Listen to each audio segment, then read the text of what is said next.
It's the Security Weekly News, episode 261. I'm Doug White, and it's Friday on the week of the 4th December 2022. We've got Ban This Podcast, Rackspace, Agrius, Antwerp, New Zealand Redux, Royal, Lensa, Chat-GPT, and more on the Security Weekly News. This is Security Weekly, for security professionals, by security professionals. We interrupt our program to bring you this important message. It's the show that keeps you up to date on the latest security news twice a week, your trusted source for accurate security information and expert analysis. It's time for Security Weekly News. We know that many of you are looking to bolster your security posture with cloud-native app protection and XDR.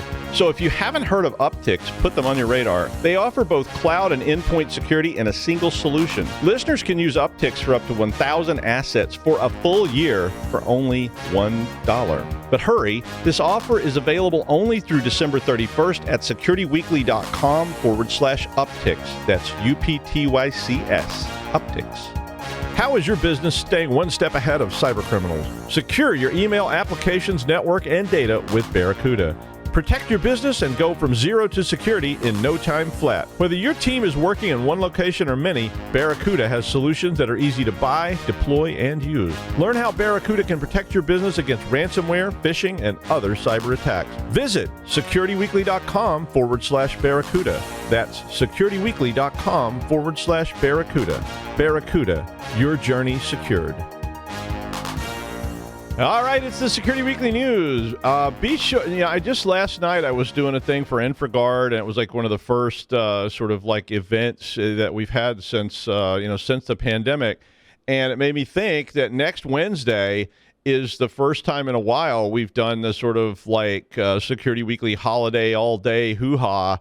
So you should definitely check that out on the Security Weekly site and see what content you'd like to see, because a whole bunch of content coming next Wednesday. There's a whole bunch of people going to be here.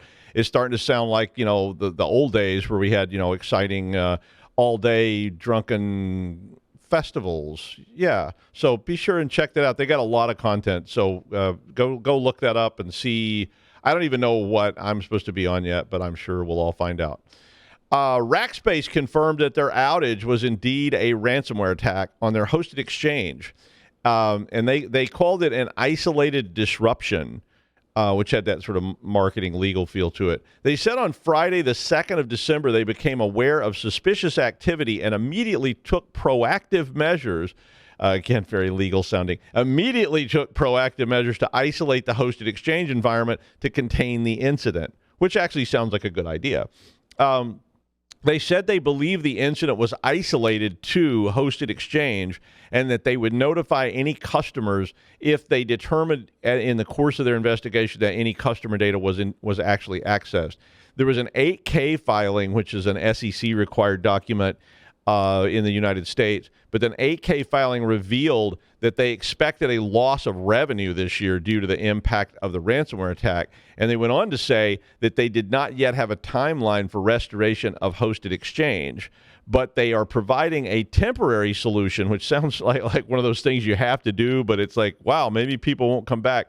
They're providing a temporary solution, which involves them giving you a single license and instructions on how to migrate your mail to Microsoft 365. And it's like, okay, well, if I go through all that, am I really going to come back and, go back to this hosted exchange? Maybe so, because it's a more robust system in some ways.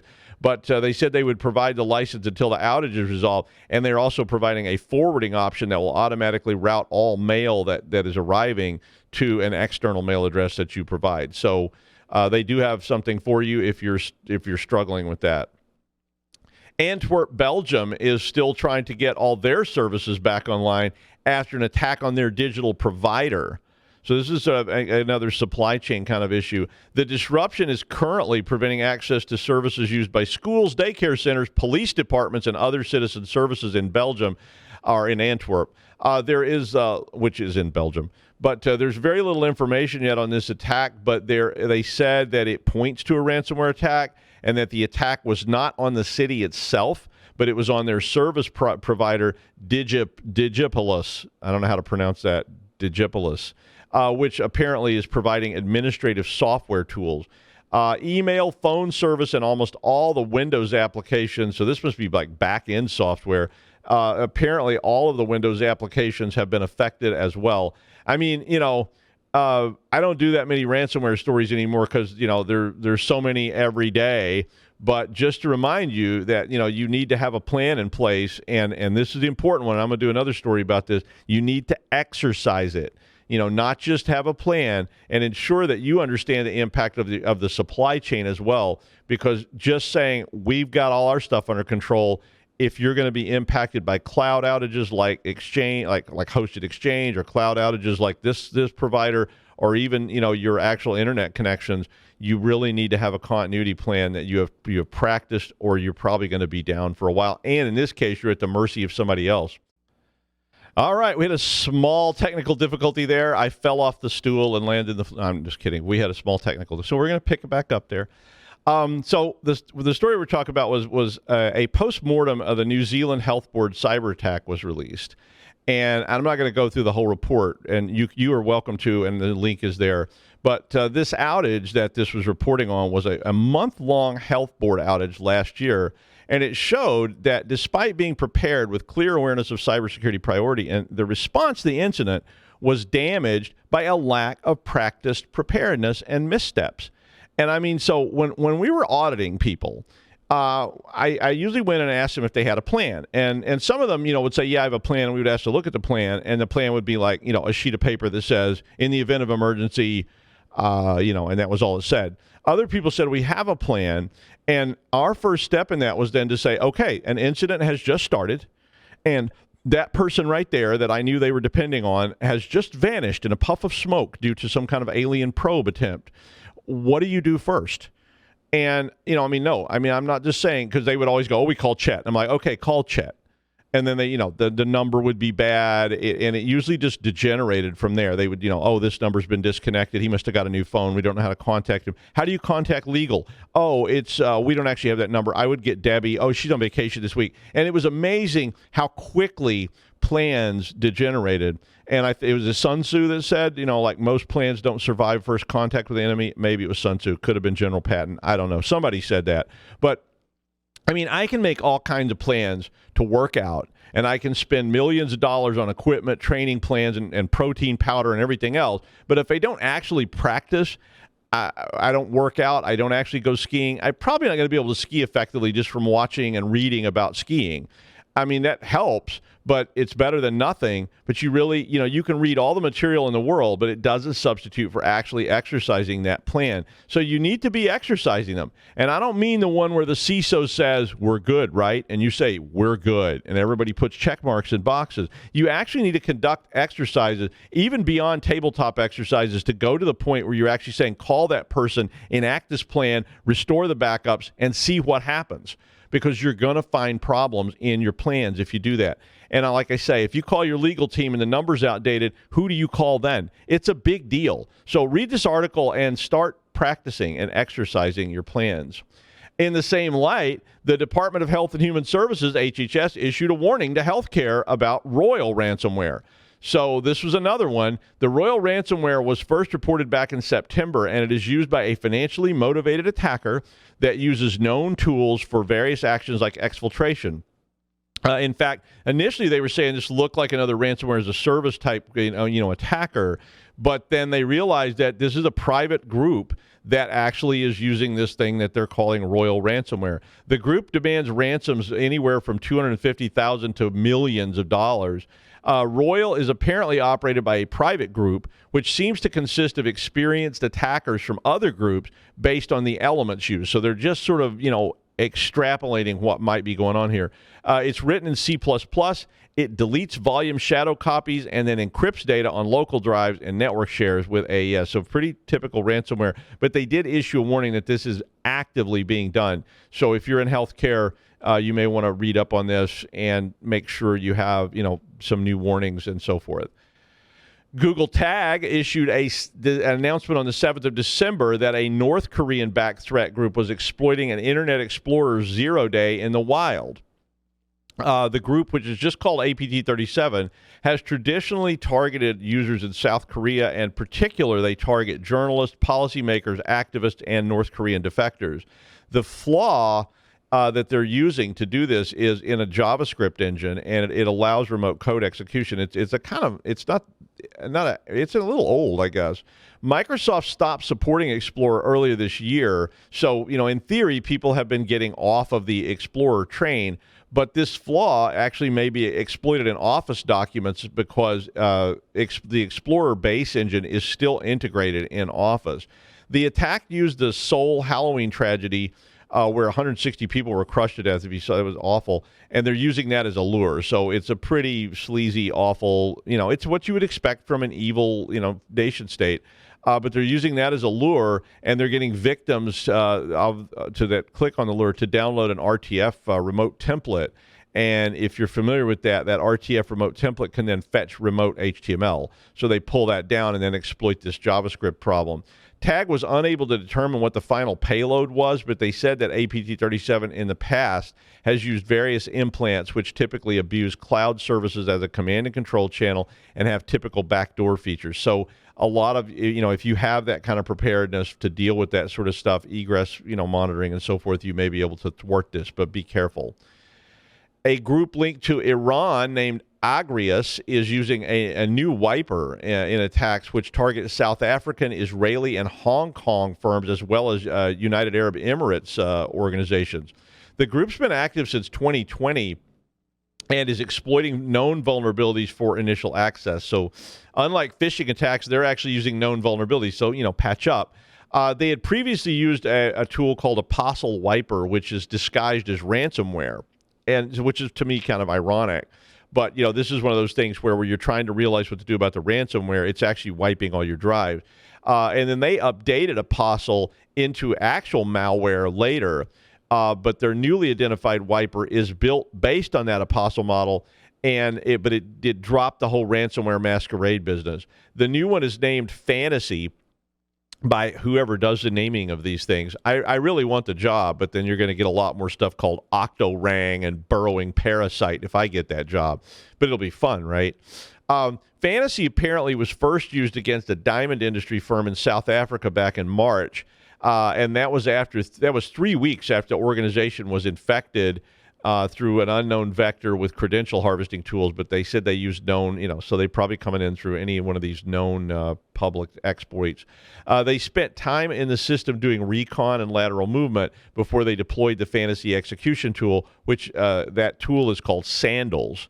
Again, it's not that cool of a name, but these same tools and this same pattern was used against other victims in Israel and Hong Kong.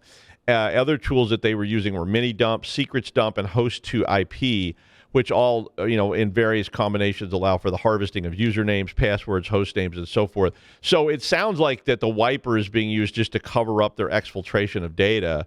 So maybe that was what the ransomware thing was too. So they make it look like, I know I've seen this before. I call this like throwing a match over your shoulder as you walk out the door, and the whole place explodes like in all, every action movie ever.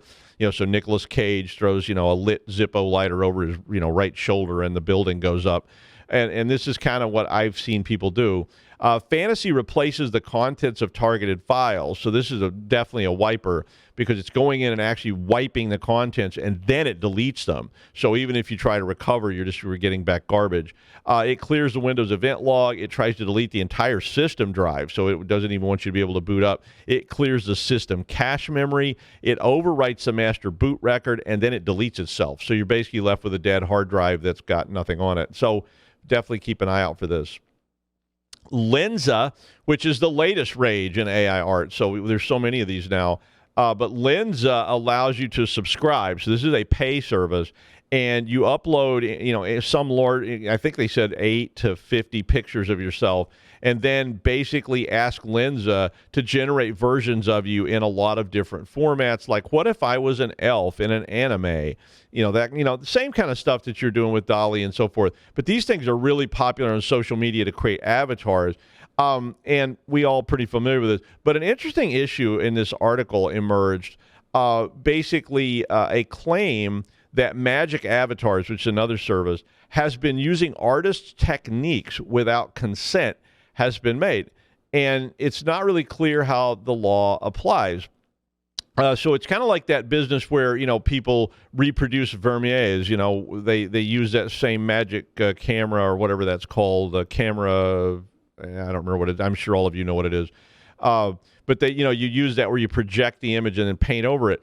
And so I guess a lot of artists had their catalogs dumped into these training sets. And I don't mean like, old masters like Vermeer, but I mean modern, current artists were seeing things they had developed and posted online being dumped into the AI training set. And that means that the style that they use becomes a style the AI can duplicate.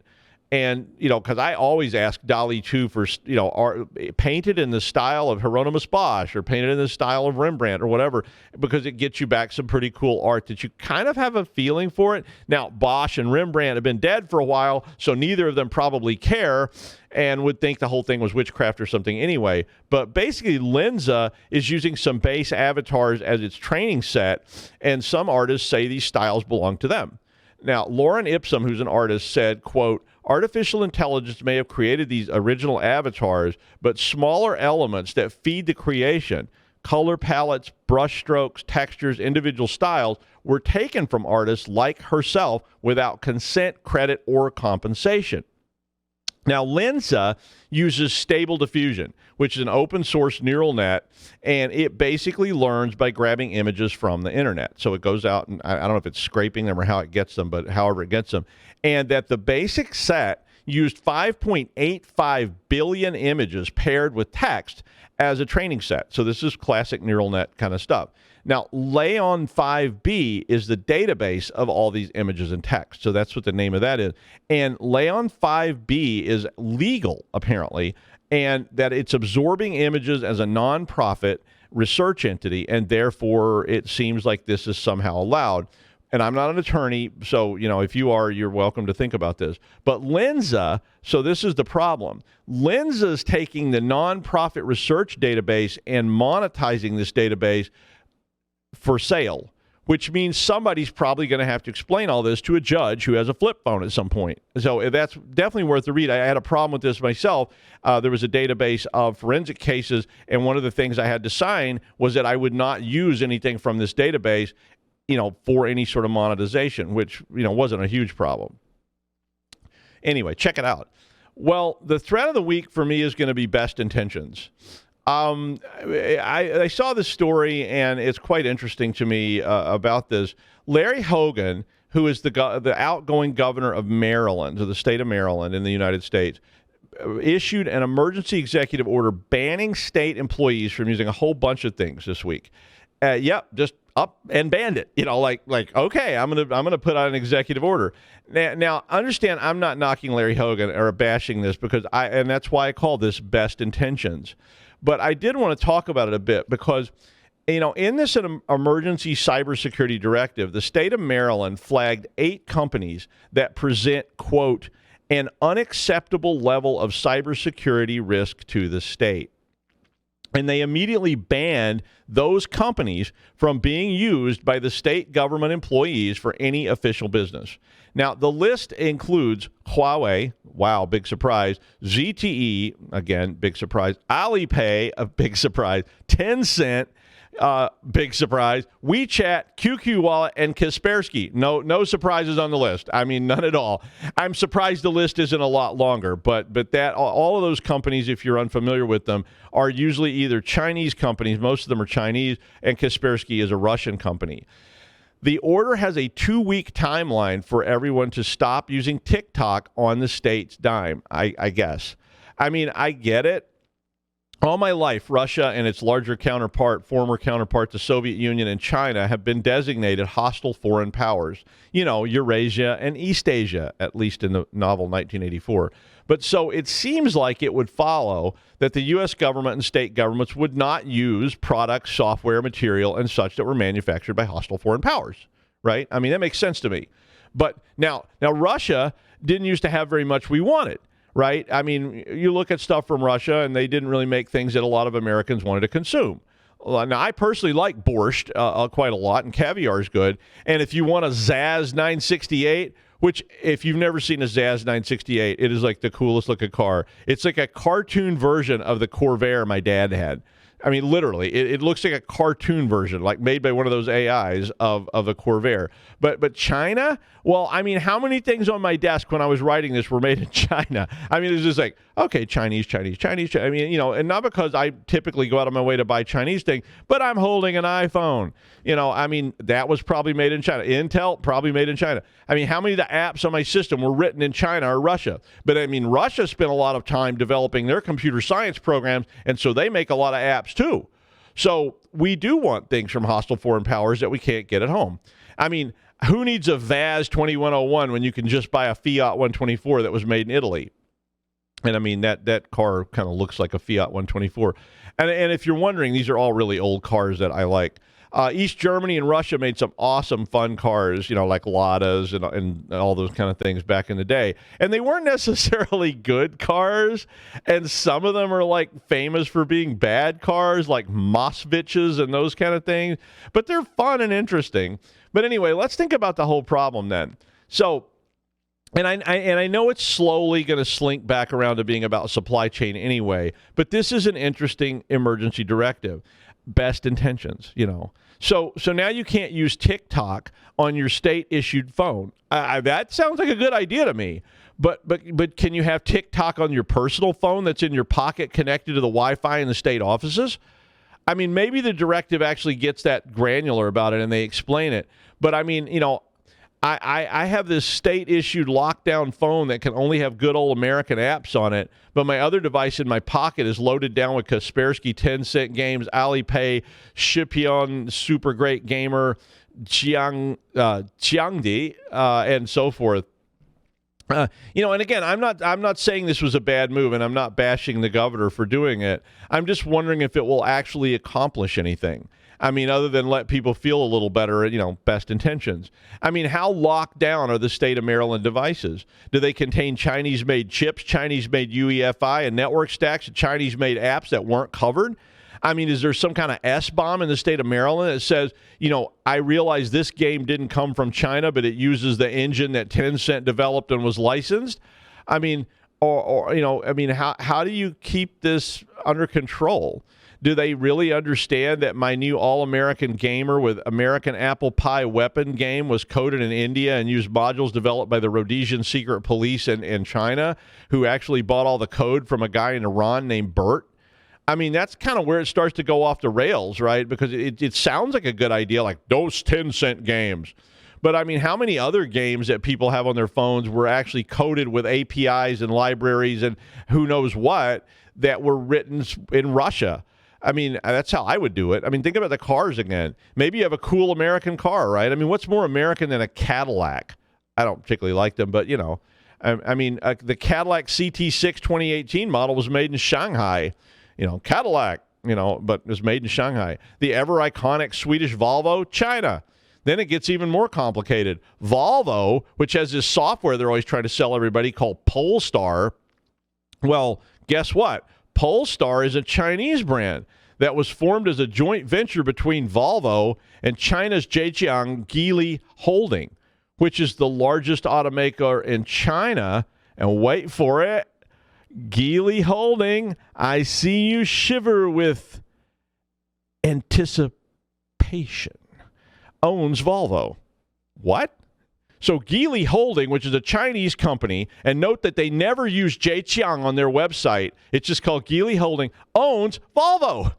And, okay, they also own drivetrain systems, which makes transmissions. And here's the best one. They own London Taxi. So, those black cabs in London that you ride in that you always think, wow, what's more British than a black cab? Those are owned by a Chinese auto manufacturer and made in China, instead of Austin, who used to make them. And I don't know, other people made them too. But, I mean, I'm not sure it's as simple as just blocking TikTok anymore. Can a state employee drive an Atlas Pro? That's a Geely car, by the way, and it's sold in Russia, too. It looks a lot like a Volvo or maybe like a Highland or a Nissan a Pathfinder was what I thought it looked like. So which app should be banned? And what does the ban actually do? It prevents you from installing TikTok on your state phone. Again, I'm not saying that's a bad move. Prevents you from installing TikTok on your state phone or your laptop. But what about BYOD? I mean, if I bring my laptop into the DMV to work, and I always thought I'd make a great DMV employee because I can give that disdainful glare, the withering look at people who are trying to explain how they lost their tags in an alien probing situation while they were drunk. But if I do bring in my laptop, connect to the network, well, what are the rules there? And maybe they have all this locked down in Maryland. I don't know the CISO. I haven't talked to them or anything like that. But it's a really complicated issue. And how long before somebody starts screaming freedom in an Australian accent and refusing to remove Call of Duty from their phone? You know, I mean, also Chinese. I mean, it's complex, right? I mean, it's a scary rabbit hole you can go down, and you end up with a storage unit filled with yarn, linking pictures of Mao to Martha Washington to Archer, and wandering around Chelsea wearing a tinfoil, hat, or maybe tinfoil wrapped around all your teeth to prevent the government waves from taking over your uvula. But it definitely begs a complex question of just how locked down can we be in this modern mesh environment. It's really scary. I didn't particularly, appreciate having to add the econ department to the mainframe because those commie pukes could, they just wanted to use Minitab, but I didn't like them. I mean, let alone allow some clown walk into my network with a copy of Crazy Racing Kart Rider on their phone. Come on, punk. Do you feel lucky? Well, do you? It's rather scary. I do think Governor Hogan is on the right track, and I'm glad that he started trying to do this. But he may well be driving a Tugela. Sorry, Geely, but that's a really funny name in English. But in the end, I don't know if any of this will help. It's all interconnected, and it's getting worse by the hour. Is Chat-GPT writing this whole show and taking over my brain? It might be. And who could know? Maybe Chat-GPT is using an engine from China, so it's injecting, Chinese, politics into my show. Yes, praise Mao.